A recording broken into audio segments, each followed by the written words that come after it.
Okay, in this video we're going to have a potential NBC CBRN task, and that is biosecuring your home during a pandemic. I'm bringing this up because you got all this hype, and it is just hype, on the coronavirus. If you actually look at the numbers, compare the dead to exposures, the percentage of people that die from it is less than even the regular flu, so it's way overhyped. But this does bring up a task that I think people should know for if there is a real pandemic along the lines of a Spanish flu or what you see in the movies where the population could get wiped out.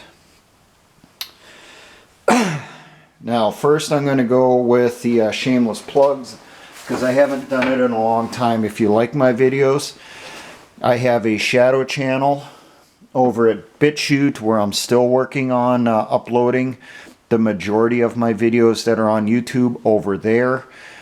Still working on that, so if the YouTube channel ever gets pulled, check over at BitChute. That one in theory should still be up. I'm not that crazy about BitChute because of the number of white supremacist and neo-Nazi bots that are over there, but it's a free platform. And if you really like what I do, you want to kick me a buck or two, there's the Patreon channel. The videos I post on YouTube also get posted over there fairly quickly. And also over there I post links to other videos and articles to information that I think people should probably know about. Things like gun legislation that's currently being pushed. Maybe I come across recipes of stuff that you can cook on a campfire, you know, out in the field, or training films or knowledge that I think people should know. So that stuff is posted over there for free. There are some videos that I do that are patron only, and the only way you can see them is you have to be a patron. Now, if someone comes over there, they become pledged to be a patron, they're there for one day and they cancel right away before that any of the money that they've pledged actually comes to me, I do ban those people. I consider that kind of a dirty thing to do. You know, just come over there, say you're going to be a patron, pledge me $1, $5, whatever it is. You just look at what I have and then you cancel the subscription. You know, it's kind of dirty, and I will block you and ban you from Patreon. Now back into the task. I have here just a basic little building here. We'll call it a home. Front door, back door, kitchen, living room, living area, bedroom. Just basic. Now, depending on how bad the epidemic is, you may want to make yourself a clean room or safe room. Now, inside that safe room, inside that clean room, you're going to want to have, obviously, clean clothes, that type of stuff, things that you can do personal hygiene with, like your moist towelettes, your baby wipes and that. You're going to want to have trash bags. Not necessarily your big lawn and leaf bags, probably your smaller kitchen bags, because you're going to get rid of your trash more often. You're also going to have to think about your waste disposal, your human waste. So same thing with having good trash bags and a bucket to do your thing in and a lid for it. They do make toilet seats with closing lids that go on 5-gallon buckets. I know Emergency Essentials carried them. They probably still do. Something to look into for emergency. There is also camping toilets that do the same thing. But the lid and a bucket is obviously the cheaper option. And if you do that, you're going to want something to try to keep the smell down also. Now you're going to want to, we're going to choose this room as our biosecure area. because one, it's closer to the kitchen, so if we start running low of food in here, we can go into the kitchen, go into the pantry, get some canned goods, bring it back. If we're in a situation where we have to quarantine ourselves inside that biosecure room, your fresh veggies, that type of stuff, non-frozen items, you're probably not going to use it. That stuff should be tossed because of the potential of contamination.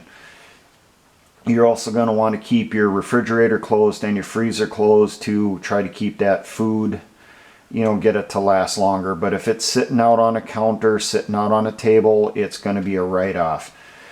You're going to want to have supplies of water, juices, sodas. If you have alcohol, probably not a hell of a lot of it, because if you get too drunk, you're going to make a stupid decision. You make a mistake, potentially kill yourself, kill your family. Now, we're going to have to secure this room. When we're doing that, we're going to have to cover potential entries that pathogens can get in. So we're going to want to cover the windows and set up something with the door that we can seal this off to prevent air from getting in, potentially bringing in the pathogen. Obviously, plastic, your sheet plastic. I would recommend on the windows, put on first a layer of clear plastic and then a curtain basically of black plastic behind it. You could put the clear plastic in there right over the window, still have your curtains on that someone could see if they're looking in from the outside. They'll just see the curtains through. Unless they get real close, they'll probably see the plastic. But at nighttime, probably have that black plastic that's kind of rolled up over the top that you can roll down, open up the curtains, just peek out to see what's going on outside if you hear a noise and that type of stuff, to conceal yourself a little bit better. Or I know there's a lot of homes that have really cruddy, almost see-through curtains. You don't even want to call them curtains because of that. They're not blocking a goddamn thing. Well, if that's the case, then you're going to roll that black plastic over the back of those curtains. So you'll have the clear plastic, you'll have your shitty curtains, and then the black plastic behind it to keep someone from seeing all the way through the stuff as to what's going on in here. Remember to keep your light low. I would not recommend candles unless you have to. Probably go with some type of electric light source, electric lantern. Go with, as long as there's electricity, obviously your regular lights inside the home. If you have a multi-bulb light in there, I would probably cut it down to just the one bulb and use a lower wattage to cut down on light contamination from giving away that, hey, there's people alive in this house yet and they're in this room. Make sure to lock your doors, secure your windows and that stuff in the rest of the house, and always one person awake on guard at all times to hear if someone's trying to break in. So that person that's awake should have a firearm also, or there should be at least one firearm in that room with you, ready to go at a moment's notice. Now, securing the plastic over your windows and that stuff. A lot of people are going to say, well, just use duct tape. No, duct tape is not rated to stop viruses, stop pathogens. I found that out when I was looking into this a few years ago. The only stuff that is rated for tape for securing stuff in biolabs is that.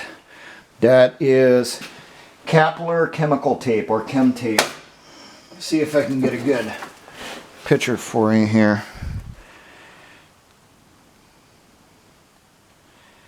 If it'll focus for me. But you can get this stuff online. The price per roll is going to be spendy. I've seen some people sell it per roll, and it's a 60-yard roll, 2-inch wide. I've seen some people ask like $40-50 a piece for it. Really, I think the 10 to 25 range is more reasonable. Obviously, the cheaper end is the best choice. So, but you use that around all the edge of the plastic to secure it on there so that no air can get in, get around. Now you're probably wondering, well, we got to breathe. We're sealing ourselves in there. We're going to end up with a buildup of carbon dioxide and that stuff. Think of it like on a military vehicle, you typically have an overpressure system where the pressure inside is higher than outside. If there is a leak, there's going to be air blowing out. So probably figure out a way of setting up some type of air filter in there, some type of blower system. You could probably do it with vehicle batteries. Have a couple sets of them. One set will be on a charger during the daytime, charging up, swapping out, or having potentially 3 sets. You're charging 2 sets at all times, during the daytime, and you swap out every so many hours. Make sure you have a good set at night. The intake for your air filter system would probably be your furnace or ventilation ducts. The average way that you push around the air inside your home. Hook that up either to the return or supply, or the supply or vent that's coming into the room. The other vent that you have that you're not using, you're going to want to close that off also. So, and this air filter system you're using, you're going to have some type of HEPA filter on it. You're going to want to have a really good one that is rated for filtering pathogens. Barring that, you're going to want multiple HEPA filters. The best you can get a hold of, the smallest micron that you can get. Your average furnace filters probably aren't going to work unless it's the really good HEPA ones. And then you're going to want to sandwich them. So you're going to have to set up a bag system over your vent going to your filters. Then you're going to have your fan, your blower, that's going to be connected to your filters, probably by another vent. Could be some type of box fan or something like that you're hooked up to the filters with. Maybe, your little plastic tunnel going from the filters to the fan that's pulling through the air into the room, over pressurizing it, so if there is any leaks, the air is going to go out. Think of some type of airlock system over the door here, large enough that you can open the door. So you're going to want to have plastic this way, but you're going to want it where you cannot go all the way through inside unless this door is closed. And this door, I would recommend having some deadbolts or something on it so that you can secure it real good, just in case someone does break inside the home and you can't fight them off because it's too late and stuff. So we would have our sheet plastic here. Maybe we're going to put a bookshelf or something in front of it to keep the person from pushing through this way. We'll have our inner door here. Person would come in around to the back of the door, close the door. Everything is sealed up inside here. They would downgrade any potential Tyvek suits or mop gear that they may have, J-list or otherwise. That would get left inside here. Maybe hang it up on some type of coat rack or something on the wall. Do your quick decon and then move in the room. Or you could have, if you do this, if you put your little secure area here for doing your cleanup and that stuff, your quick shower, wash down, I would definitely make sure to secure this door, cover any windows in here with black plastic and clear plastic so no one can look in. think of some type of, you'll have your plastic curtain going across here and your black plastic covering it also. How should these curtains be set up? You're going to want the plastic to overlap. So you're going to want your plastic, one sheet's going one way, the other sheet's going this way. They overlap by a considerable amount, maybe by the full width of the door. And then on the inner one, you're going to want some type of tabs, preferably some tape tabs, and that probably could be just regular duct tape that you can hold those pieces of plastic together to try to seal the area. Don't forget the floor. You know, maybe you'll have a little weight that you're going to put across the bottom to keep air from just blowing right in as easily across the floor. That's something people forget. Secure the top all the way across so the wind can't blow that in. Also bow it in from that direction. I've noticed that when you do overlap plastic and stuff, I've seen this on doors on military headquarters tents and that stuff. When the wind blows, you got it overlapped like this, it's not going to peel them apart as easily, but you're going to have the air going over the top and underneath. You know, they're not going to push through the center as easily. So dispose of your trash as best you can. Get rid of it at night. Now that's worst case scenario. If you got a bunker down like that, that's almost like zombie apocalypse type virus where something's just extremely bad. If it's just regular pandemic and that type of stuff, you might be able to get away with just covering each of the windows with the plastic, using the capillary chemical tape to hold the plastic in place. Seal off the majority of the vents in your home with plastic and the chemical tape, and have just a couple of them that you strategically have figured out. You can hook up some type of filtration system to that to filter the air. You could bring in air from the outside. If you do that, do it from the smallest hole possible, the smallest window possible.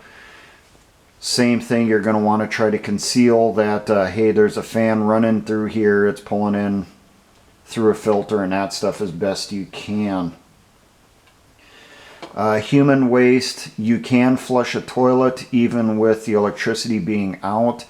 You can empty your bucket into a toilet, but then you're going to have to use regular water to flush it through down into the sewers. But realize if the power's out, the filtration plants are not going to be cleaning out the stuff that's accumulating in the sewers, and sooner or later it will get full. If that's the case, bury it in the backyard. Do it in the middle of the night when you're getting rid of trash. Maybe try to limit the number of people that are getting exposed to the outside, and the people that go outside should have some type of protective gear, preferably some type of protective mask or gas mask, and some type of barrier suit, either the Tyvek suits or the mop gear. My recommendation for the mop gear in this scenario would be the rubberized Russian suits, because they can be cleaned. You are going to want to clean yourself. You're going to have a good supply of bleach and water that you can mix for doing that decontamination. So those are some of the things I can think on. Getting rid of trash, regular bags of trash, I wouldn't necessarily throw it in your trash cans. Maybe sneak them off to the neighbors or something, you know, a few houses down or the next block over type things. Remember, have a weapon with you. Do it at night. Stay in the darkness so that no one sees you. Try not to make too much noise. Beware of dogs. The potential that if things have broken down, the owners have died, the dogs could go kind of feral looking for food, and they see a person moving around. Guess what? Your food. No different than a rabbit. And it doesn't take too many dogs in a pack to take down a human being and kill them and eat them. So keep that in mind. Limit your light to the outside. The reason I mention security and limiting your light, if you're in a major grid down scenario, major Captain Caveman situation like John over at Prepared Mind Channel would say, you're going to have roaming bandits. These are people that are trying to take care of their own families, or they're thinking of their own wants, and their needs are higher than yours, so they will not think twice about breaking into your home, killing you if you're alive, and taking your stuff.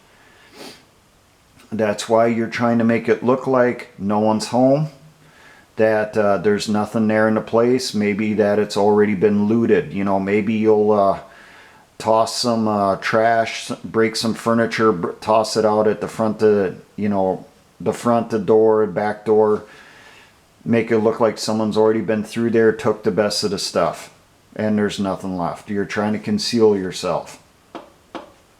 Also, if that's the case, then if you have a garage, I would park your vehicles inside your garage, conceal it potentially, and remember, cover those windows to the garage so no one can look in and see what's inside. So you're going to want to think about trying to block someone from seeing through with that black plastic again, or some type of window covering, a curtain, that type of thing. So monitor the situation by radio. Have a battery powered radio, preferably a radio that has a multiple means of powering itself, solar, hand crank, battery, and rely primarily on that hand crank and solar. Save your batteries for other things like your lights or running your air filtration system. Food, if someone brings this up, what type of food, because you're probably not going to be using a stove. I definitely would not use a gas propane little cook stove or any type of heat source inside your little inner sanctum if you go that far into it. You're going to want food that requires as little preparation as possible. So your soups in a can that do not have to get watered down, your pastas, veggies, fruits, and that type of stuff. Don't forget your spices. That stuff comes in handy when you're eating stuff cold. It makes it a lot more palatable. Dishes and that stuff, you're going to be looking towards your disposable stuff, your paper plates, plasticware, and that stuff, because you're probably not going to be wasting water doing dishes, probably not going to be wasting water doing clothes, doing showers and that stuff. You're going to be doing your little cat baths, your sponge baths, using the baby wipes and stuff. That's a worst case scenario for securing your home from bio. I'll mention this. The reason you're going to close off your vents and that stuff inside your home, if it's, you know, you're still moving around inside the home, but you're blocking off your doors, covering your windows, you're still going to have a chimney. That chimney's going to go to your furnace, or you're going to have your air conditioner unit that's outside. You're going to have ways for air to get into your basement, your crawl space, or whatever that can still get inside your home. That's why you close off most of your vents except the ones that you're running the filter on. Things to consider. That's the stuff that I can think of off the top of my head for biosecuring your home. Once again, the shameless plug, Patreon and BitChute, always listed at the top, and it's also listed in the description on the videos.